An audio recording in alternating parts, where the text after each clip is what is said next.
প্রত্যেক ক্ষেত্রের যে ত্রুটিগুলো আছে, ত্রুটিগুলা প্রথমে চিহ্নিত করা দরকার, চিহ্নিত করে এগুলা পরিহার করা দরকার। এই কারণে ইলম বেশি দরকার। ইলম না হলে এটা বুঝে আসে না। বহু সময় ইলম আছে, বুঝে আসে, কিন্তু পরিহার করতে পারে না। ইলমের মধ্যে শক্তি নেই, শুদ্ধি নেই। এই কারণে আহলুল্লাহ, আউলিয়া আল্লাহদের সাথে ইসলাহি সম্পর্ক একান্ত প্রয়োজন। হাকিমুল উম্মাহ শাহ আশরাফ আলী থানভী রহমতুল্লাহ লিখছেন যে দেখো একজন মানুষ, দুজন মানুষ তুমি কি নির্বাচন করো, তাদের মেধা, বুঝ ব্যবস্থা, ইলম, আমল সমান।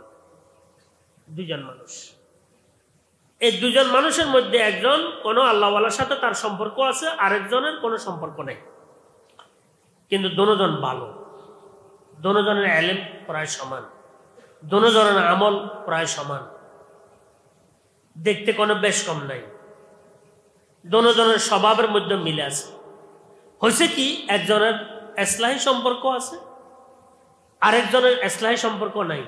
হযরত হাকিমুল উম্মাহ শাহ আশরাফ আলী থানভী রহমতুল্লাহ লিখছেন, তুমি বিবেচনা করিও, দেখবে যার ইসলাহি সম্পর্ক আছে আর যার নাই, দোনোটা দুনিয়াবি হিসাবে, মান হিসাবে সমমানের হলেও, সমান হলেও, কিন্তু তুমি ইসলাহি সম্পর্কওয়ালা আর ইসলাহি সম্পর্ক যার নাই, দোনোটাকে একসময় আসমান জমিন তুমি কি তফাৎ দেখবে, বেশ কম দেখবে। এই কারণে আহলুল্লাহ, আল্লাহওয়ালাদের সাথে সম্পর্ক নিয়মিত না রাখলে শয়তানের চক্রান্তগুলো বোঝা যায়, এগুলা থেকে বাঁচার সুযোগ হয় না। এটা আল্লাহ পাকের নিজাম। ওস্তাদ ছাড়া জাহেরি ইলম অর্জন হয় না, ওস্তাদ ছাড়া বাতিনি ইসলাহি ইলম অর্জন হয় না। ডাক্তার ছাড়া শারীরিক সুস্থতা আসে না, মুরব্বী ছাড়া কলবের সুস্থতা আসে না। এটা দুনিয়ার একটা নিজাম রাখছেন আল্লাহ। দুনিয়ার একটা কি রাখছেন? নিজাম। এই নিজামের ভিতর দিয়ে আমাদের চলতে হবে। এই কারণে আমি দৈহিক রোগগুলোর জন্য কতটুকু আমি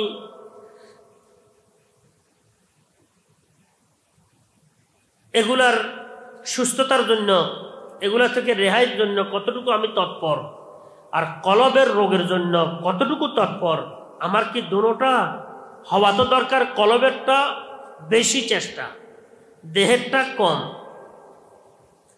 কিন্তু কমাস কম সমান যদি হয় তারপরও সারা যায়।